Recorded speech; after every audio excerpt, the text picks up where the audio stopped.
y nos encontramos en las lesiones del hombro. El hombro se refiere a la articulación glenohumeral, ¿no es cierto?, entre la cavidad glenoidea y la cabeza del húmero. Entonces, vamos con la luxación del hombro.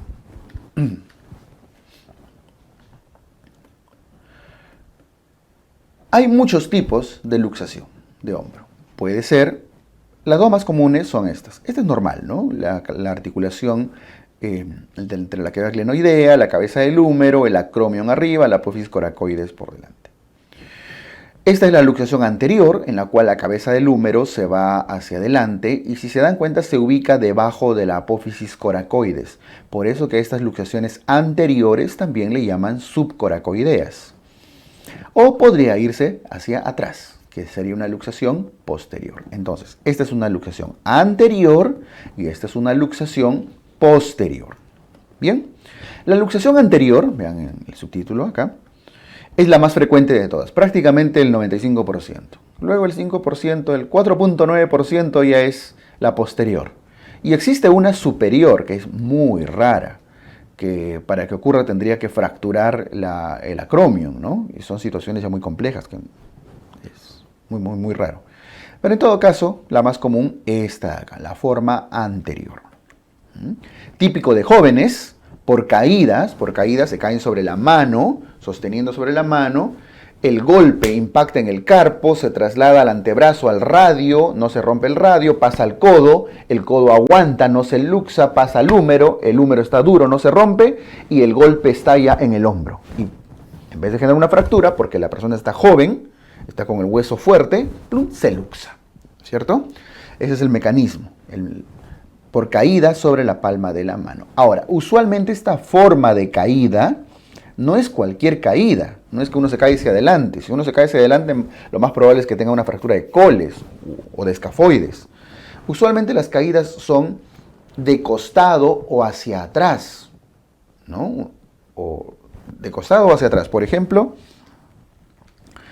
una cosa así, que voy a representar así, el dibujito para...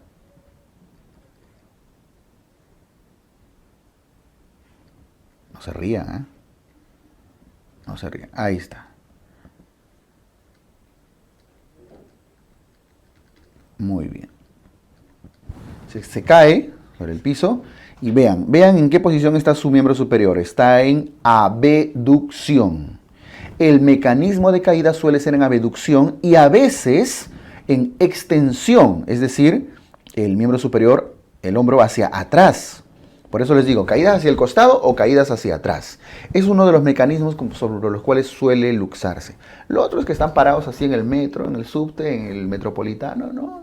Colgados, y frena bruscamente. Su cuerpo se va y se queda su bracito. También se puede luxar. Nadando, tal vez en un movimiento muy brusco, ¿no? Nunca se han metido a nadar y se meten a la piscina. Podrían. Así hay muchas situaciones, pero si se dan cuenta, la mayoría es en personas jóvenes. Entonces, quiero que tengan en cuenta esto de acá. Es típico de jóvenes y la caída suele ser en abducción o en extensión, o juntos. No es exclusivo, pero es el mecanismo más común. Bueno, ya saben por qué se le llama subcoracoidea, ¿no? Porque se ubica debajo de la apófisis coracoides, como están viendo en la segunda imagen. La luxación posterior, lo que estoy borrando decía abducción y extensión, ¿no? Del hombro, por supuesto. La luxación posterior es menos frecuente, pero en todo caso deben recordar que es característico de las convulsiones, con V, ¿ya? De las convulsiones. Crisis epilépticas, ¿no? Está convulsionando la persona y en esa convulsión el hombro se le va para atrás.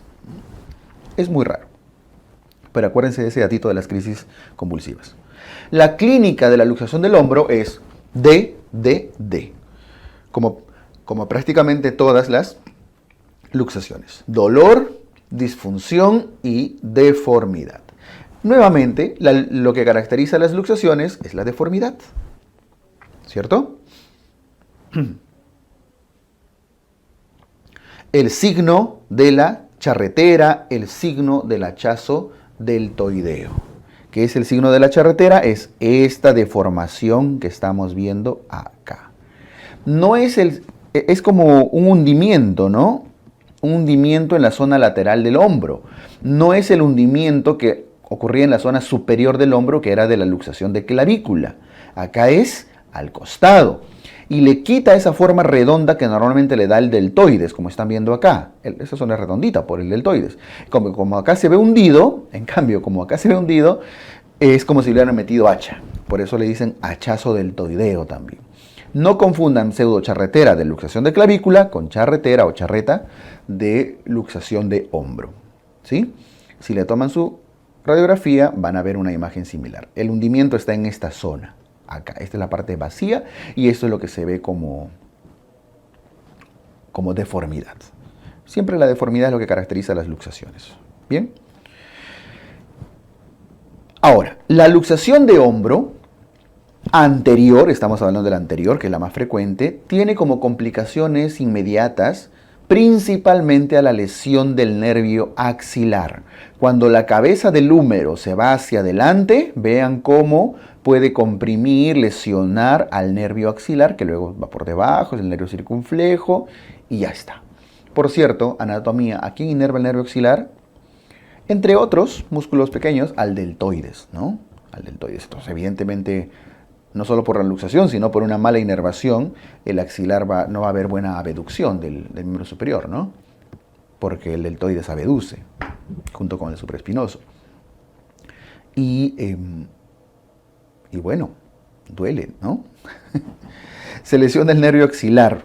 El nervio axilar o circunflejo, vamos a poner el otro nombre acá, porque podría venirle con ese nombre. Y por supuesto la arteria circunfleja que le acompaña. Arteria y nervios circunflejos. Pero no es la única complicación. No es la única complicación de la luxación de hombro. Existen también otras complicaciones como la lesión de Bankart y la lesión de Hill-Sachs. Y aquí tenemos un gráfico bastante simpático que los explica. Ahí está. Esta es una visión superior. Estamos viendo el hombro desde arriba, ¿no? Como si estuviéramos mirando desde el techo. Esta es la cavidad glenoidea, la glena, y esto es el húmero, la cabeza del húmero. Evidentemente, este es el trocánter menor o troquín, y este es el trocánter mayor o troquíter, ¿cierto? La luxación del hombro hacia la parte anterior es básicamente un movimiento en esta dirección, lo voy a poner de azul, hacia adelante, pero no es que se va solo hacia adelante, va hacia adelante rotando también, haciendo este giro de la flecha roja. ¿Lo notan? Es una rotación y en ese proceso de rotación, ¡pum!, se va hacia adelante. Esa es la forma como se luxa. Entonces, en ese movimiento que hace la cabeza del húmero, rotando y hacia adelante, puede lesionar este cachito de acá, que es el borde de la cavidad glenoidea. No olviden que la glena, mírenlo arriba, miren la imagen de arriba, ese rodete está cubierto por cartílago. Ese cartílago, por eso está de otro color, celestito, eso es el cartílago que está rodeando acá, que va por todo el borde. Al moverse el húmero al rotar o irse hacia adelante, puede romper este pedacito que se llama el labrum, que es el borde de la cavidad glenoidea, y lo rompe. Miren, ahí está. Se ha salido. Lesión de Bankart que se ha desplazado incluso. Aquí solo se ha desprendido, no está como en la parte inferior, ven, pegadito. Aquí se ha despegado y aquí se desplazó. Y lo otro es que en ese mismo movimiento hacia adelante y rotando, puede lesionar la misma cabeza del húmero. La cabeza del húmero tiene esta parte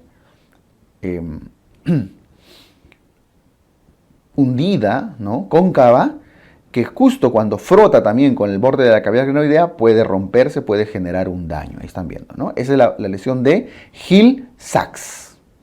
Hill-Sachs. La lesión de Hill-Sachs, que incluso se puede enganchar, ¿no?, en esa concavidad.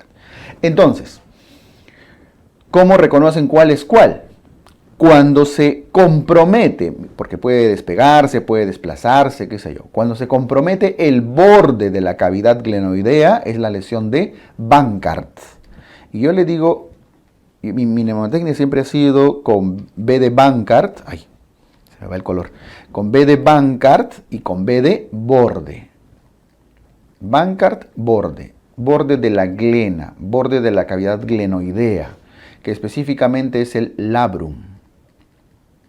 ¿Ok? Y cuando se compromete la cabeza del húmero, viene del húmero, que es esta zona de acá, viene a ser la lesión de Hill-Sachs, con H de húmero, H de Hill-Sachs. Húmero, obviamente la cabeza. Bien, listo. Esas son las complicaciones frecuentes de las lesiones de Hill-Sachs, perdón, de las lesiones del hombro, de la luxación del hombro. De hecho, esta lesión de Bankart y la de Hill-Sachs incluso a veces pueden ocurrir no tanto por la luxación, sino por la reducción, cuando se reduce, cuando se regresa a su lugar a la fuerza, pueden terminar fracturando. Incluso puede haber fracturas de la cavidad glenoidea, puede haber fracturas del cuello, del mismo húmero, etc. Pero ya son complicaciones mucho más raras y más complejas, ¿no? Recuerden esto, y lo más preguntado siempre es la lesión del nervio axilar. La luxación posterior también puede generar lesión del nervio axilar. De hecho con bastante frecuencia, pero bueno, la anterior es más común, ¿no? Listo. El tratamiento de la luxación de hombros sigue la misma secuencia, como todas las luxaciones, es reducción, inmovilización y rehabilitación. Ahora, la reducción es clave acá y debe hacerse de forma precoz, lo más pronto posible. Hay muchas maniobras, las maniobras características, la maniobra hipocrática, la maniobra de Kocher, Stimson, Hartl, etc. Un montón de maniobras. De hecho, una de las formas más comunes de reducir ha sido esta, ¿no? Y todavía se hace, la maniobra hipocrática. Solo que es medio tosco, ¿no? Grosero y traumático a veces. Pero es lo que se suele hacer. ¿Qué está haciendo? Ha abducido, ha separado el miembro superior y lo está traccionando. Una forma más civilizada de hacer esta maniobra, que por cierto es la maniobra hipocrática y es de las que se hacían desde tiempos inmemoriales. Hoy en día al menos ya pues no le meten su zapato acá en la axila, sino un poquito más civilizado con una sábana. Alguien hace contratracción. Pero el mecanismo sigue siendo el mismo. ¿Qué están haciendo acá? Están abduciendo y están traccionando. El concepto termina siendo muy similar. Y de hecho son las formas más comunes de hacerlo, de reducir. No necesariamente la mejor. La mejor técnica va a ser aquella en la cual el que reduce está más entrenado. Si alguien está entrenado en hacer Kocher y lo hace bien, que lo reduzca con Kocher. Aquí no hay una recomendación, esta es la mejor. No es la mejor. Pero lo más común, lo más usado, lo más realizado es esto de acá. Paciente en decúbito supino. Decúbito supino. Supino es cuando el pecho manda, ¿no? Cuando el pecho da hacia el sol, hacia arriba, es supinación. Cuando el pecho da hacia el piso, con P de piso, es prono. P de piso, P de prono. S de sol, S de supinación. Hacia arriba, supinación, hacia abajo, pronación. Bueno, en ambos casos acá el paciente está echadito, ¿no? Boca arriba, así que está en supinación, en decúbito supino. Se abduce y se tracciona.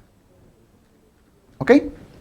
No es la única maniobra. Al paciente, si quieren, lo pueden sentar y poner en una silla. Es válido. Y el borde de la silla va acá y el brazo cuelga por un bordecito. Maniobra de Hartl. O sea, hay muchas formas. Esta es otra, que es parecido al de la silla. El paciente ya también en decúbito prono, ¿no? En pronación, con el miembro superior abducido, flexionado hacia adelante, le cuelgan un peso. Acá le ponen unos 3, 4, 5 kilos, dependiendo de la masa muscular del paciente, y lo relajan, lo tranquilizan al paciente y le ponen ese pesito por unos 15 minutos a 30 minutos.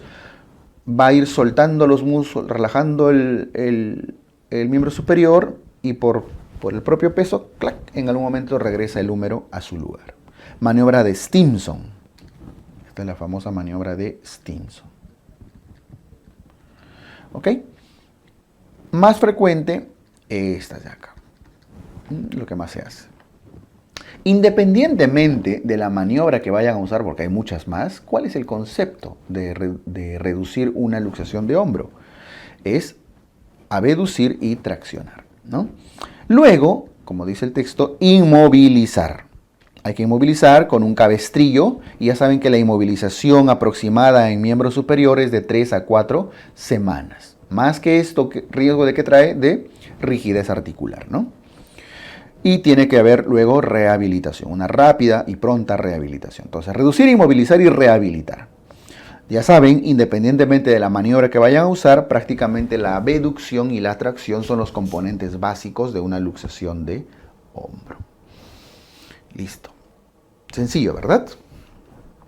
Entonces vamos bajando. Clavícula, hombro. Otra lesión de hombro, no de la articulación en sí, corresponde a la lesión del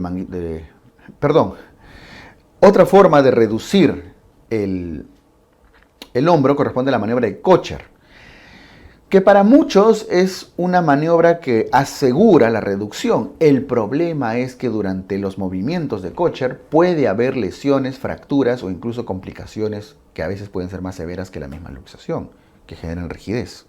La maniobra de Kocher consiste en, miren, con el codo flexionado y levemente abducido. Hay una leve abducción del brazo, en el hombrito, y el codo se flexiona. Siempre, ese es el concepto clave, siempre se mantiene la tracción. Traccionan. Luego hacen una rotación externa. Se rota hacia afuera. Traccionando hacen rotación externa. Y luego de la rotación externa hacen una aducción, aproximan el codo hacia el pecho. Y finalmente, hacen una rotación interna del hombro. Y termina en esa posición y en esa posición la inmovilizan. Siempre están traccionando, la tracción no se suelta. Manteniendo la tracción, rotan hacia afuera el miembro superior, luego aproximan el codo hacia el tórax y luego rotan hacia adentro. Lo pueden practicar. Aquí se agrega un concepto adicional, que es la rotación externa, que de hecho es un movimiento que muchos hacen para poder reducir también. Incluso podrían agregar a la abducción-tracción cierto grado de rotación externa también, que se suele hacer. ¿Okay? Entonces, este es lo que se agrega, lo característico de Kocher, la rotación externa. Bien, el problema de Kocher es que puede traer lesiones similares a las de Bankart, a las de Hill-Sachs, fracturas asociadas, mayor dolor, etc. Pero para muchos es la forma más efectiva de reducir. Ya no olviden que lo ideal, lo indicado es aquello en lo cual el reductor, el médico que está atendiendo, esté más entrenado. Bien, listo. Esto con la luxación del hombro.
Otra lesión de la zona del hombro que no es precisamente de la articulación es la lesión del manguito rotador.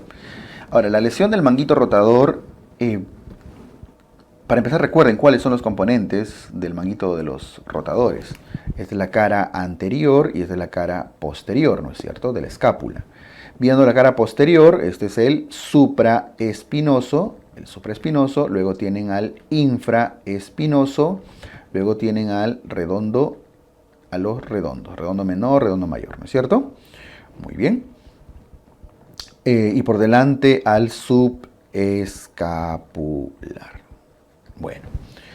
La lesión del manguito de los rotadores más frecuente corresponde a la lesión, a la rotura del supraespinoso. Y el supraespinoso es este músculo que está acá arriba, el superior, que se inserta en el húmero y inicia la abducción. Aquí se ve claramente en la parte anterior, ¿no? Ahí se inserta iniciando la abducción, los primeros grados, la separación, ¿verdad? Que después es completada por el deltoides. Pero este de acá, este tendón del supraespinoso es el que más se lesiona. No es el único, puede haber lesión del subescapular, puede haber lesión de la porción larga del bíceps, que no es parte del manguito rotador precisamente, pero está en la zona. Puede haber lesiones parecidas que corresponden a la bursitis, a los síndromes de pinzamiento, etc. Pero esta rotura del manguito rotador a nivel del supraespinoso es de lo más característico. ¿Okay? Puede ser una simple tendinitis, una inflamación, a veces incluso por causas virales, ¿no? Entonces la rotura del tendón del manguito de los rotadores, del supraespinoso, es lo más frecuente. Y la clínica característica del supraespinoso. Y la clínica característica va a ser la limitación, la dificultad para abducir. Limitación a la abducción. ¿Bien? Listo. Se abduce el paciente con dificultad. La inflamación de la bursa, que es esta bolsa de vaina sinovial con líquido que genera una amortiguación para que el acromion no lo esté comprimiendo, a veces se inflama y también puede generar una clínica similar. De hecho, a veces da un síndrome de pinzamiento cuando el acromion aplasta, etc. Y da la misma clínica. Pero acuérdense esto, la limitación a la abducción. Caso clínico común, albañil o alguien que hace esfuerzos, que levanta pesos con fuerza y que su abducción es muy forzada o levanta mucho peso, o se van al gimnasio de frente y agarran las pesas y quieren hacer abducción levantando sus 30 kilos de golpe, les puede romper el tendón. ¿Ok? Listo. Lesión del manguito de los rotadores.